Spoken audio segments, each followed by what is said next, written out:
Nag-crave ka ba sa sandwich? I got you. CDO Ulam Burger ang ginamit natin dito. Sa electric grill natin lulutuin para classic ang itsura. Butter ang ginamit kong mantika at pag mainit na, ilalagay na natin yung burger patty. Bantayan nyo lang guys kasi mabilis itong maluto. Ganyan magbaligtad. Oops! May isang sablay pero okay lang yan guys. Ang ganda ng pagkakaluto dito. Yan yung sinasabi ko sa inyong classic na itsura. Kung wala kayong burger buns guys, pwede nang tasty. Paiinitin lang natin guys yung ating tinapay sa ating electric griller. Ang gusto ko dito yung medyo toasted para pag kinagat crunchy. Alright guys, so dito naman inire-ready ko yung kamatis. Chinachop ko ng pabilog. At syempre, lalagyan din natin ng lettuce.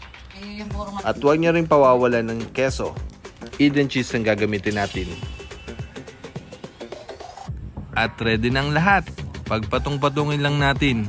Ilagay natin yung tinapay, yung mga gulay, yung cheese.